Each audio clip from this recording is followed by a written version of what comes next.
essa aula sobre combinatória, para poder criar um resumo auxiliar para os alunos do Colégio Militar. Então a combinatória aqui, que também poderíamos considerar como técnicas de contagem, basicamente, inicialmente, nós temos que destacar dois princípios importantíssimos, que são os princípios multiplicativo e o aditivo.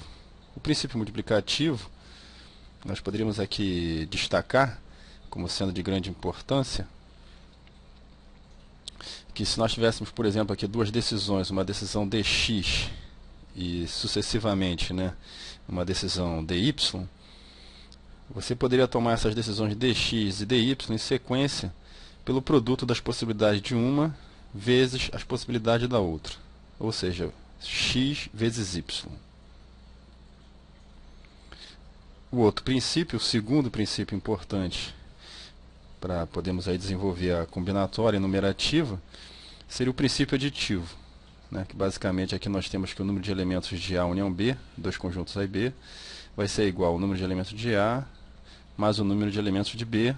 Só que o que acontece? Quando nós contamos aqui o número de elementos de A e o número de elementos de B, nós estamos contando duas vezes a interseção desses dois conjuntos, caso ela exista. Então a gente tem que corrigir, subtraindo uma vez a interseção desses dois conjuntos. Vamos agora realizar alguns exercícios aqui para sedimentar o conhecimento construído com o princípio multiplicativo e o princípio aditivo. Primeiro exemplo. Quantos são os números de três algarismos distintos? Nós poderíamos resolver esse problema construindo aqui inicialmente três tracinhos. Esses tracinhos iriam representar as três decisões, né, relativas ao problema. Pois nós queremos aqui três algarismos distintos. Nós estamos trabalhando com o sistema decimal, ou seja, nós trabalhamos com os números de 0 a 9. Nós temos 10 possibilidades e há uma exigência aqui que os algarismos sejam distintos. Algo que nós devemos ter atenção, no caso desses três algarismos distintos, nós temos uma dificuldade, que é essa primeira casa, a casa da centena, e nessa casa aqui, né, nós não podemos ter o zero. Logo, das 10 possibilidades que nós tínhamos do 0 ao 9, nessa casa, especificamente, casa das centenas, nós só temos 9 possibilidades. Não pode entrar o número 0. Depois disso, a segunda casa, que é essa casa aqui, a gente volta a poder usar o 0, só que eu não posso usar o algarismo que eu usei na primeira casa. Dos 9 que eu tinha aqui, já separei um. Portanto, para essa próxima casa nós temos 9 possibilidades. E finalmente, na última casa, na casa das unidades, nós teremos 8 possibilidades, pois eu já separei, né, dois números para centenas e dezenas. Casa das centenas e casa das dezenas. Agora é só efetuar aqui esse produto, né, 81 vezes 8, e nós teremos aqui 648, que é a nossa resposta para o problema. Ok? Vamos ao próximo problema. Quantas formas de colorir um trapézio abaixo? Trapézio abaixo, na realidade, seria esse trapézio aqui, ó.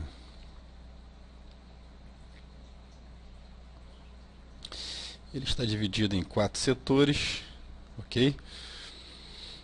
E a questão aqui é o seguinte: nós poderíamos escalar inicialmente esse setor aqui para início de análise. E depois a gente poderia fazer aqui um processo circular de raciocínio, seguindo aqui o sentido horário. Então, para essa primeira casa aqui nós teríamos 5 possibilidades. Para essa aqui nós temos 4, pois existe aqui uma reta, né, fronteira aqui entre os dois setores, e ele não quer que repita cores. Agora, nesse terceiro setor, seguindo aqui o sentido horário, nós teríamos uma dificuldade. A dificuldade é justamente saber os casos onde a última casa, que é essa casa aqui, abaixo do 5, os momentos que ela vai ter a cor idêntica, onde eu usei 4 cores para pintar, e quando ela tem a cor diferente do setor que eu usei 4 cores para pintar.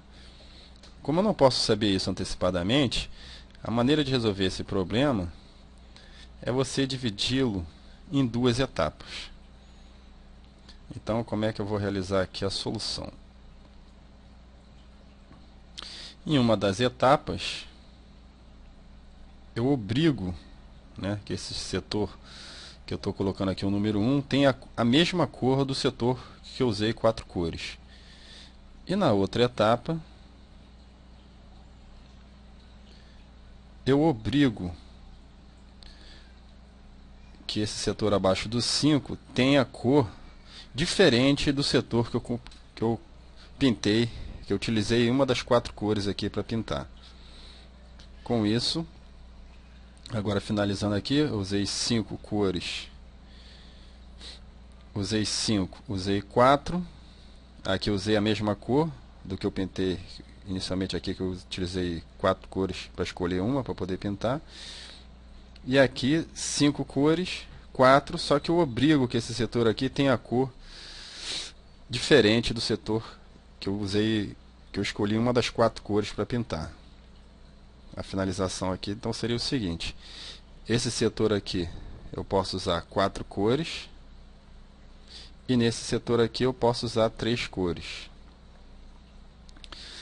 Posso usar 4 cores porque esta cor, onde está o número 1, é idêntica à cor que está o número 4, então basta ser diferente dessa cor que eu pintei. O 4 e o 1, onde tem o 4 e o 1, eu escolhi uma cor apenas. E agora nessa etapa de baixo, aqui onde tem o 4 e o 3, eu sei que esses setores têm cores diferentes, então aqui eu só posso usar 3 cores. Então, finalmente, utilizando o princípio multiplicativo, nós temos 80 na primeira etapa, nós temos 180 na segunda, o que nos dá um total de 260 cores para pintar esse trapézio. Outro problema interessante, esse terceiro problema aqui, anagramas da palavra capítulo iniciados por C ou terminados por A, nós temos que atentar aqui à importância do princípio aditivo.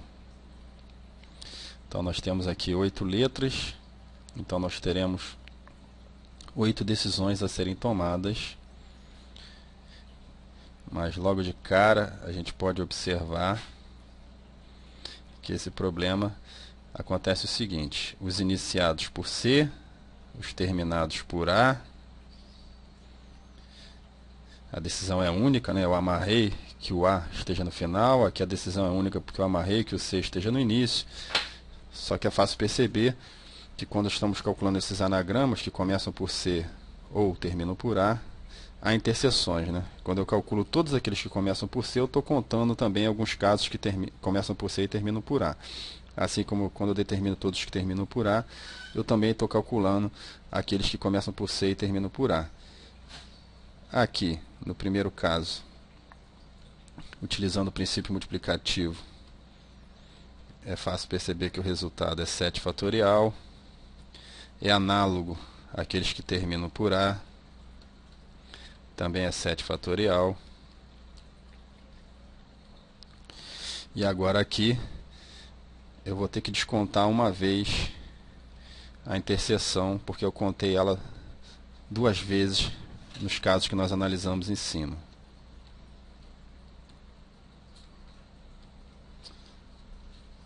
Portanto, o resultado final desse problema seria 2 vezes 7 fatorial menos 6 fatorial. Através de diagramas, se nós criássemos aqui o conjunto de todos aqueles que começam por C e todos aqueles que terminam por A, a gente já tem destacado aqui que a interseção é 6 fatorial. Então, aqueles que começam por C e não terminam por A seria 7 fatorial menos 6 fatorial, e aqueles que terminam por A, mas não começam por C, seria 7 fatorial menos 6 fatorial. E aqui fica destacada a importância do princípio aditivo, ok? Quantos são os resultados possíveis para os 3 primeiros lugares de uma prova de natação realizada entre 5 concorrentes? Esse problema está sendo colocado aqui para observar que nessas sequências que nós iremos calcular, a ordem é importante. Nós estamos destacando aqui as possibilidades para os 3 primeiros lugares, ok? Então, seria um problema de arranjo simples, que a gente teria aqui, né, o nosso n fatorial sobre n menos p fatorial, ok? A questão aqui poderia ser observada da seguinte maneira: nós temos 3 decisões, a decisão do primeiro lugar, 5 possibilidades, a decisão do segundo lugar, 4, e a decisão do terceiro lugar, 3. E a gente sabe que esse tipo de problema, ele poderia ser escrito como 5 fatorial sobre 5 menos 3 fatorial, ok? Que seria exatamente aí a utilização da nossa fórmula de arranjo simples, ok? A gente sabe que se tivéssemos n elementos para serem grupados, né, P a P, a gente teria P casas para serem preenchidas,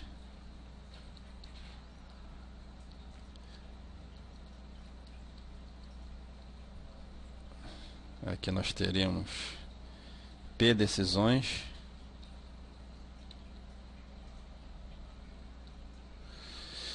e nós sabemos que a maneira de escrever isso aqui utilizando o nosso fatorial é n fatorial sobre n menos p fatorial. Lembrando aí um resuminho de fatorial, uma notação muito importante na análise combinatória é nós utilizarmos que n fatorial é igual a n vezes n menos 1 fatorial, e não esquecer que nós convencionamos que 0 fatorial é igual a 1 e que 1 fatorial também é igual a 1.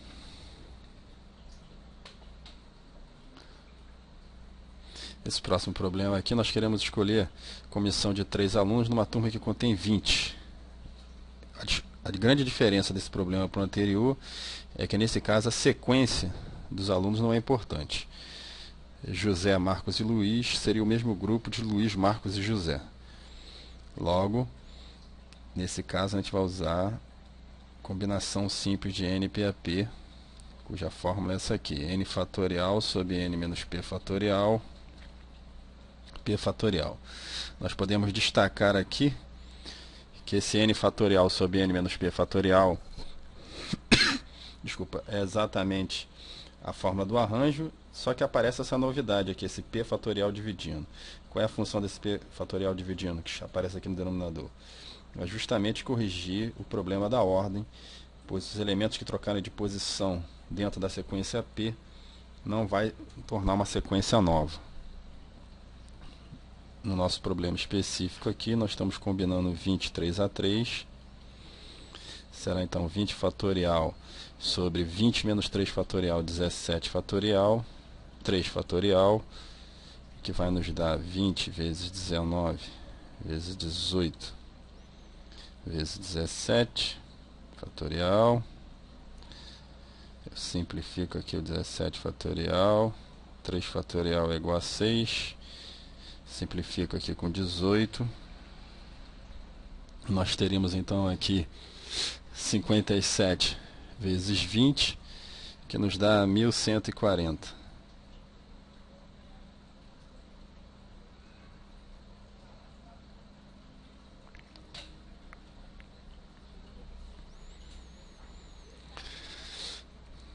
Os anagramas da palavra capítulo, bem simples, né? Basta... Eu quero saber de quantas maneiras você pode trocar de posição essas letras, observando que são 8, destacando também que são letras distintas, ou seja, quantas maneiras que eu poderia trocar de posição as letras formando um anagrama novo. Isso aqui é a permutação simples de 8, que é 8 fatorial, que seria a ideia ali da gente, se eu tivesse 8 decisões a serem tomadas, você escolhe a letra que vai ocupar a primeira casa, depois 7 para a segunda, 6 para a terceira, e assim sucessivamente. Então, pelo próprio princípio multiplicativo de maneira direta, a gente conclui que os anagramas da palavra capítulo é 8 fatorial. Agora devemos destacar que existem casos em que a palavra aparecem, né, letras repetidas. Então basta você calcular normalmente ali o 5 fatorial, só que no caso aqui da permutação com repetição, você deve corrigir o problema das trocas das letras que são iguais, né? No caso R com R, A com A, não vai causar diferença no nosso anagrama. A maneira de corrigir, basta você no denominador dividir pelo fatorial da quantidade de letras repetidas. Então nós temos ali no caso da palavra arara,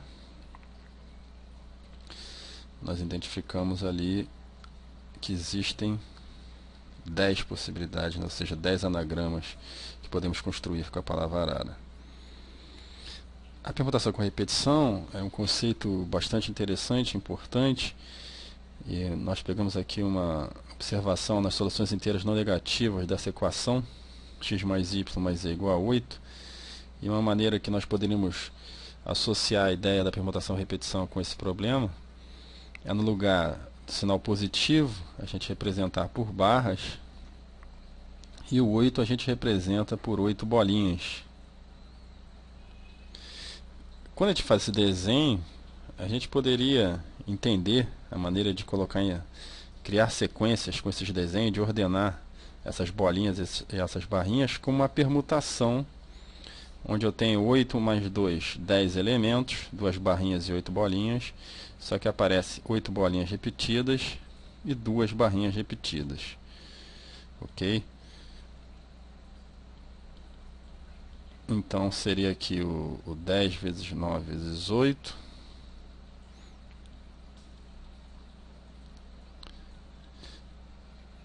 E nós teríamos, nesse caso aqui, 45 soluções inteiras não negativas. Essa configuração inicial aqui seria o 0 mais 0 mais 8 igual a 8. Se nós puséssemos outro exemplo aqui, duas bolinhas, uma bolinha, barrinha novamente, e 5 bolinhas, isso aqui seria 2 mais 1 mais 5, que dá o nosso resultado 8. Se a gente colocasse aqui 4 bolinhas, barrinha, coloca nada, barrinha novamente, mais 4 bolinhas, seria o nosso 4 mais 0 mais 4. A gente observa, né, que esse desenho é uma configuração bastante interessante para poder representar as soluções para a nossa equação. O último problema que eu destaco aqui como importante seria você calcular as permutações caóticas da palavra escola. Como é que funciona isso? Seria calcular o número de trocas possíveis, como se fosse formar lá os anagramas, só que nesse caso da caótica, é importante destacar que nenhuma letra pode entrar na sua posição original. O E nunca mais pode entrar aqui na primeira posição, o S eu não posso aceitar mais aqui na segunda, e assim por diante. Vamos raciocinar no seguinte problema aqui. Se eu tivesse N mais 2 elementos para colocar, para ordenar, né, para determinar o número de sequências possíveis dentro do padrão da permutação caótica. Eu poderia raciocinar isso aqui da seguinte maneira. O número 1, ele escolhe um número qualquer dessa sequência para entrar no lugar. Ele então ia preencher a casa desse elemento, e esse elemento poderia entrar no lugar do 1. De quantas maneiras a gente poderia fazer isso? Então vamos lá raciocinar aqui. 1 tem N mais 1 lugares para escolher, para ele entrar, saindo do lugar dele. E depois disso, esse elemento iria entrar no lugar do número 1, ou seja, ele trocaria de posição com o número 1. Então esse elemento que ele trocou de posição também já estaria resolvido a situação dele dentro dos padrões da permutação caótica. E sobrariam, nós resolvemos o problema de 2 elementos, sobrariam N elementos para a gente continuar aqui realizando a permutação caótica. Nós podemos criar aqui uma função dn. Essa função, então, ela iria arrumar os outros n elementos que sobraram aqui dentro das condições da permutação caótica. Só que uma outra maneira de fazer a permutação caótica, seria o número 1. Escolher um enésimo elemento aqui para ele entrar no lugar. Só que esse elemento agora não vai entrar no lugar do 1. Ou seja, novamente, o 1 tem n mais uma possibilidade de lugares para ele escolher. Só que como esse elemento não pode mais entrar no lugar do 1, agora a gente raciocina como realizando a função permutação caótica aqui para n mais 1 elementos. O que a gente pode concluir desse raciocínio é que ao arrumar n mais 2 elementos dentro da função aqui que arruma os elementos no critério da permutação caótica, essa fórmula poderia ser como n mais 1 vezes o dn mais dn mais 1. Daqui a gente pode pensar o seguinte. Isso aqui então é a fórmula de recorrência, onde eu estou utilizando os termos iniciais para poder descobrir os próximos. Se eu tivesse aqui um elemento, a maneira de arrumar ele dentro dos critérios da permutação caótica é 0. Não tem como ele não ficar no próprio lugar dele. Se eu tiver 2 elementos, a solução seria única, né? Por exemplo, se eu tivesse 1, 2, a única arrumação dentro dos critérios da permutação caótica seria 2, 1. Agora, para 3, eu começo a usar aqui o raciocínio da fórmula que nós criamos, né? Como aqui nós temos o 3, o nosso n é igual a 1, então seria 2 vezes os dois anteriores, 0 mais 1, que nos daria a solução 2. O D4. Agora, nesse caso aqui, raciocinando, 4 é igual a n mais 2, então nosso n é igual a 2, certo? Então seria 3 vezes os dois anteriores, 1 mais 2. 3 vezes 3, 9. D5. O D5, agora nosso n aqui é igual a 3, 4 vezes os dois anteriores, 44. E finalmente aqui o nosso D6, que equivale, né, à nossa palavra de 6 letras. Arrumar então em permutação caótica um conjunto de 6 elementos seria, como nós temos aqui nosso n igual a 4, seria 5 vezes nosso D4 mais D5, né, que nos daria o resultado aqui 265, finalizando o nosso problema.